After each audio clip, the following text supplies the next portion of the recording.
Hello, everyone. This is Dr. Warner Huh, the Chair of Obstetrics and Gynecology here at the University of Alabama, Birmingham. I hope you all had a wonderful Thanksgiving holiday, and I want to welcome you to this monthly episode of Women's Health with Dr. Huh. So today I'm super excited to talk about a topic that I know is important to our guest speaker today.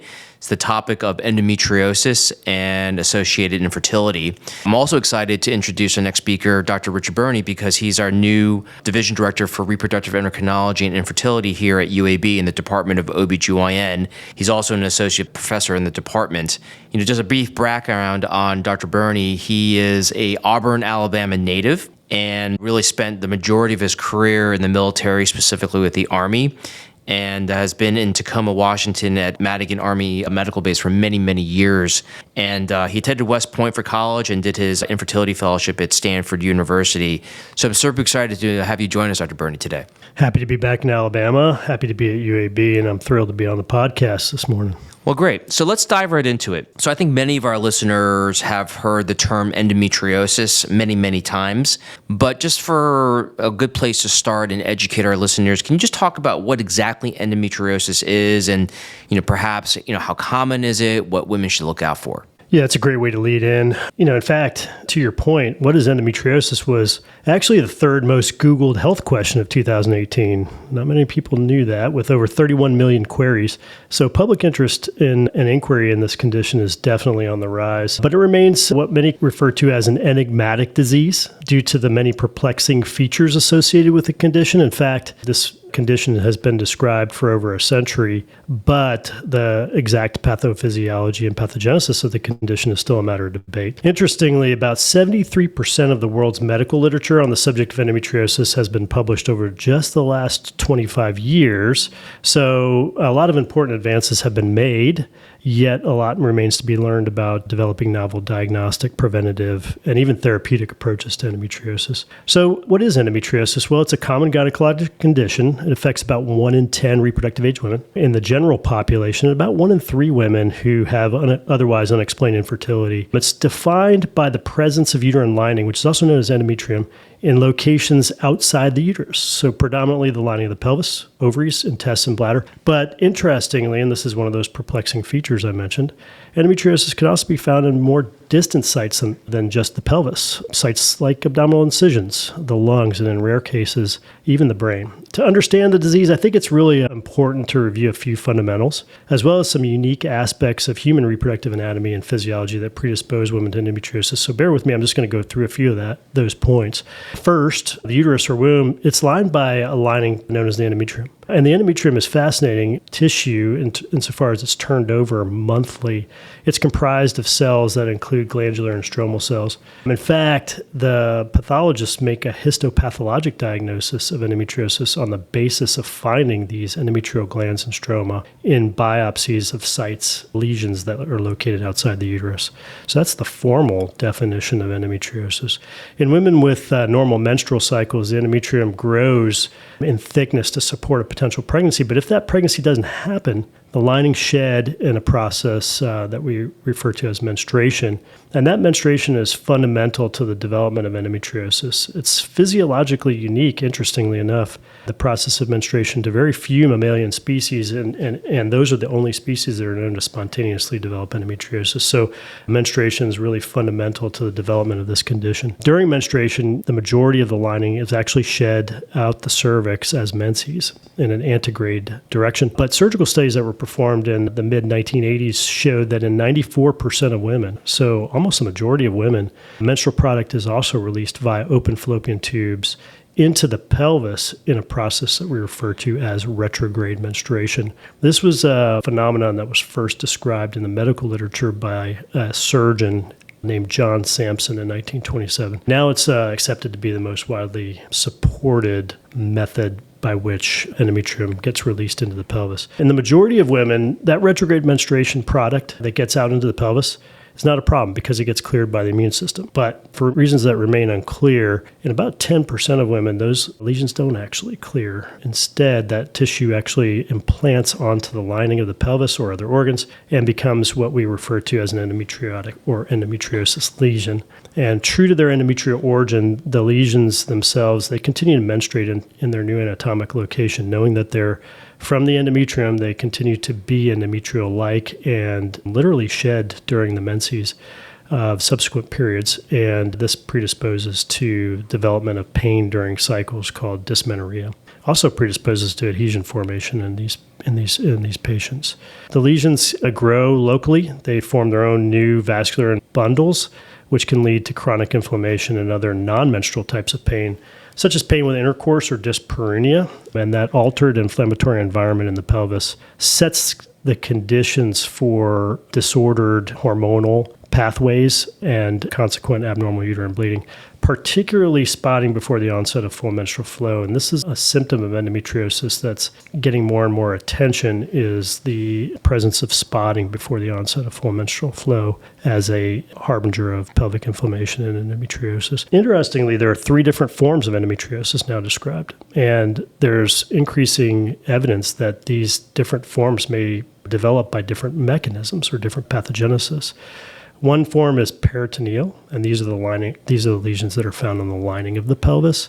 Ovarian endometriosis describes the form of the disease in which a lesion actually menstruates into the ovary to create a fibrotic cyst, which is referred to as an endometrioma, or chocolate cyst, as it's also known. And then finally, the more recently recognized form in the literature is referred to as deep infiltrating endometriosis. These are lesions that are located in deeper layers. So endometriosis is surgically staged. It's not cancer, but it's kind of staged like a cancer insofar as it's got a 1 through 4 staging system, with stage 1 being minimal disease, typically peritoneal, and stage 4 being the more severe form of the disease, typically highlighted by endometriosis affecting the ovaries and pelvic adhesions. But most women actually engage their healthcare provider due to chronic pelvic pain and fertility concerns.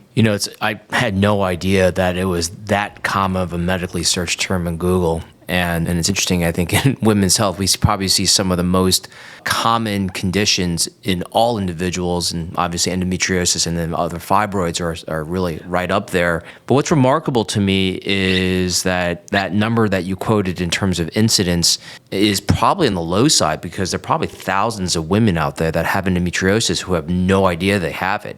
And in fact, it's remarkable to me. I will operate on women who are diagnosed, have endometriosis, and they had no idea, and they have very minimal symptoms.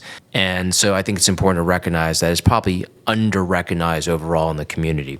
So for our listeners, Dr. Burney, I thought it might be helpful if you could just comment on how endometriosis is generally worked up and then managed. And, I think you and I both know that there are both surgical and non-surgical approaches to management. So I thought you may want to comment on those 2 things. That's a great question. I'd highlight at the outset that endometriosis diagnosis is rendered more challenging, and this is probably why it's underreported as far as the prevalence, due to the absence of a convenient laboratory test to detect the condition. And this is a gap that's resulted in a near 7 to 10 year latency from the onset of symptoms to definitive diagnosis. So as a consequence of this, because we don't have a convenient laboratory test for endometriosis, many adolescents, teens, and young women suffer for years with painful periods, and there's some evidence to suggest that diagnostic delay in this population may lead to worse prognosis in terms of pain and fertility outcomes. So it's really incumbent upon the field of endometriosis investigators to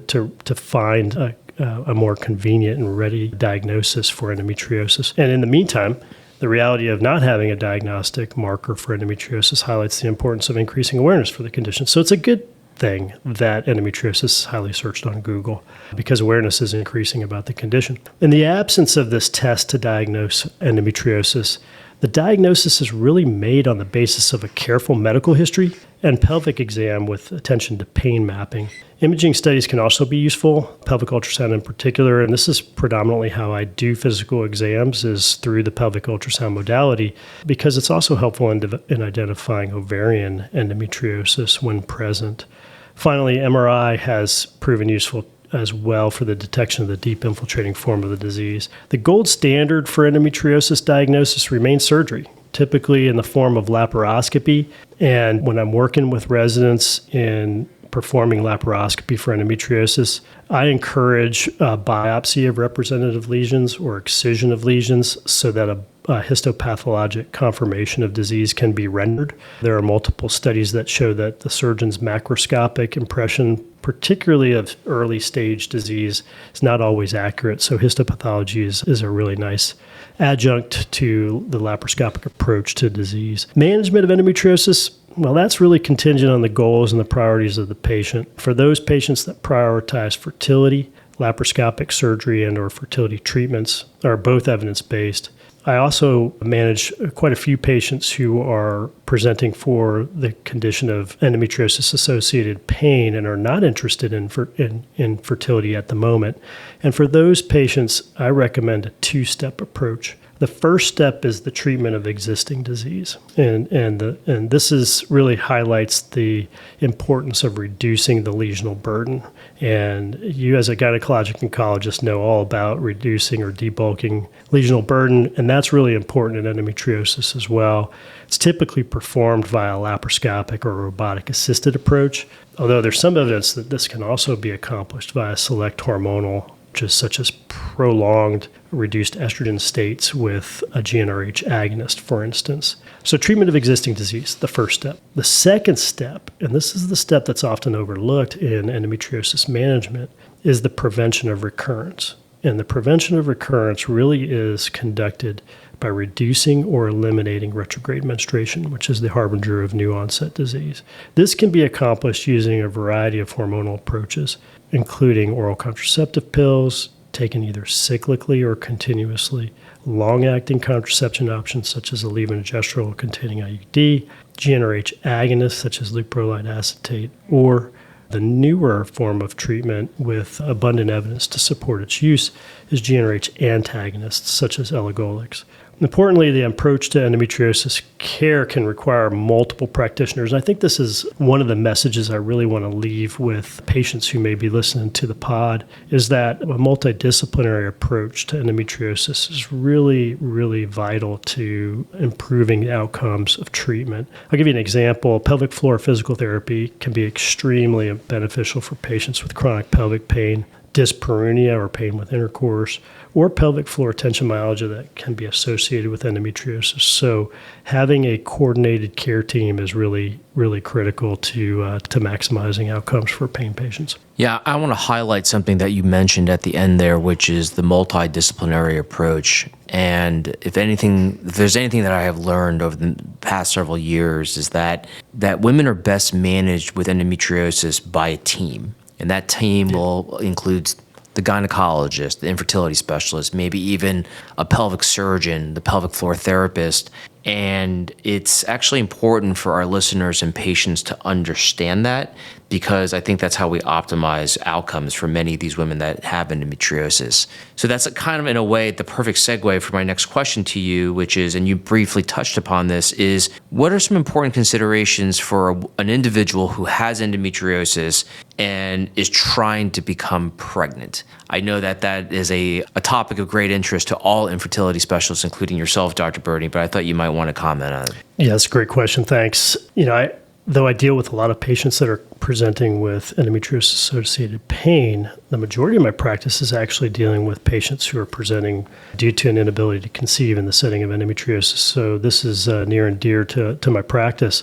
There are a number of areas in which endometriosis has been demonstrated to negatively impact fertility, but the common denominator to most of the research that has been done in this area is that pelvic inflammation is the etiologic factor in impaired fertility. So, just reviewing the process of fertility, it's such an elegant sequence of steps from oocyte development, ovulation, ovum capture by the fallopian tube, fertilization, embryo transit to the uterus, and finally embryo implantation into a receptive endometrium. And studies have demonstrated chronic inflammation, a hallmark feature of endometriosis, can alter any or all of these steps in affected women. So mitigating inflammation is really critical towards optimizing fertility success in patients with endometriosis. I'll give you a few examples of how inflammation has impacted some of these steps. Cycle phase matched endometrial gene expression signatures in women with endometriosis are really different when compared to those of unaffected fertile women. Other studies have shown that estrogen actually fans the flames of inflammation or exacerbates inflammation in women with endometriosis.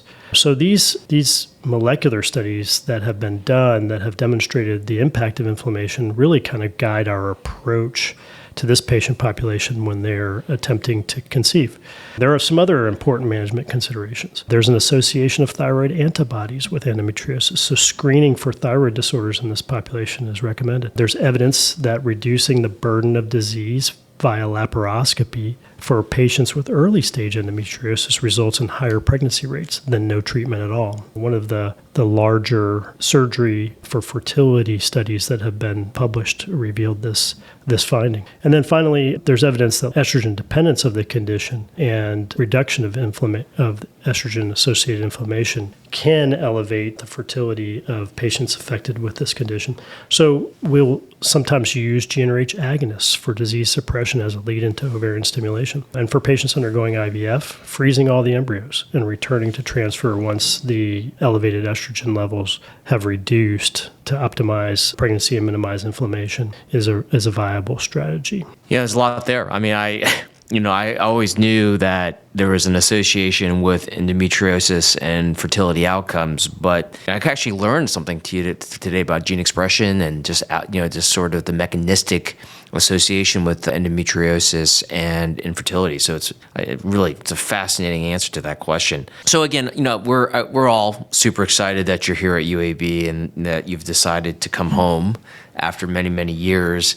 I thought the listeners might be interested to know your thoughts on our services and care in your division and what you're already proud of, given that you've only been here for essentially a month and a half, and what you're most excited about in the future for infertility and reproductive endocrinology. Well, there's a lot to be excited about here at UAB. The connectedness of the divisions within the department is a source of excitement for me because there's that sense of connection and communication between the specialists within OBGYN. As far as the team of professionals in the Division of Fertility and Reproductive Health, I'm very excited about the quality of the professional staff. Front desk, medical assistants, technicians, nurses, embryologists, and the faculty all work as a team to provide compassionate, personalized patient care. And that's very evident to me, even in the short 2 months that I've been here at UAB. As far as programs are concerned, there's a lot of exciting developments within the division and department. The fertility preservation program at UAB is a very successful one, very well connected among the oncologists at UAB as well as in the community. In collaboration with pediatric colleagues, in fact, the team has set conditions to add ovarian tissue freezing as a fertility preservation option that is particularly important for adolescent and young adult patients affected with cancer. So a lot to be excited about with oncofertility and fertility preservation. For our patients with infertility of uterine origin, the UAB uterine transplant program is now a well-established option for patients. Like the oncofertility program, the uterine transplant program succeeds mostly because highly professional, highly coordinated, multidisciplinary approaches exist uniquely at centers like UAB. So that's a emerging and growing program within the department and division. And finally, I'm excited about the infertility benefit for UAB employees, not only for the tangible benefit in terms of the health care that will be delivered for those in need, but also for the significance of the university recognizing that infertility and early pregnancy loss are disease conditions that merit insurance coverage. And that's a huge step forward for our patient communities, not only here in Birmingham, but also in the greater state of Alabama. So very excited about a lot that's happened here and looking forward to promoting these programs and others in my time here. It's a lot already, and I just kind of want to re-articulate some of the things that you're excited about that I'm also excited about. For those of you that are interested in the uterine transplantation program, I did a podcast with Dr. Paige Perrette, who is the lead transplant surgeon for that program. So if you want to learn more, she does a great job articulating the specifics of why uterine transplantation is important to women. And as you mentioned, Dr. Burney, I think the oncofertility program is amazing. And we've also had Dr. Sukamal Campbell on this podcast talk about that. And what she really didn't touch upon on that, but you did, is this issue of ovarian tissue preservation. And I remember not so long ago that egg preservation was a big deal. and now we're leapfrogging to ovarian tissue preservation. And it's just something I'm proud of because, it's something that we're offering to to our patients who are in need of that kind of service.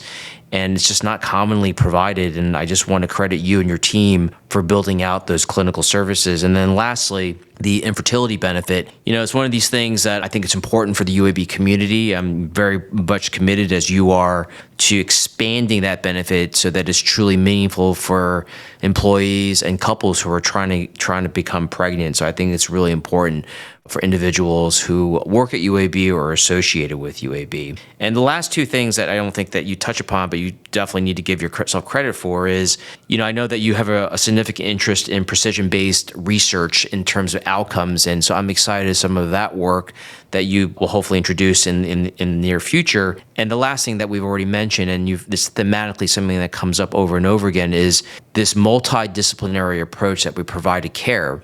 And I think endometriosis is another great example of that. And even though you and I have just talked about it, I very much see this being implemented in the very near future, is creating really a true multi-D clinic of excellence in looking at how to best manage endometriosis patients. And so that's something in the horizon that hopefully invite you back. We could talk about that in another podcast. So I don't know if you have any other closing thoughts or comments for the listeners today. No, I'm excited about what you just mentioned as well. I ran an endometriosis clinic for the military at Madigan, so I appreciate the multidisciplinary approach that's required for that. And I would be excited to participate in a service for Alabama and Birmingham that focuses on endometriosis as well. Great. Well, again, I want to thank Dr. Burney for discussing the topic of endometriosis as well as Endometriosis-Associated Infertility. It's really fantastic for you to be a part of our department. And as always, please rate this podcast, and we welcome any comments, particularly on topics that you're interested in learning or hearing more about. And for more information on our infertility services, women's services, services related to reproductive endocrinology, please check out uabmedicine.org. So until next time, thank you. Have a great day. We're not going to do a December podcast in celebration of the holidays, and we'll kick this off again in January 2023. Have a wonderful holiday. Take care. Peace out. Bye-bye.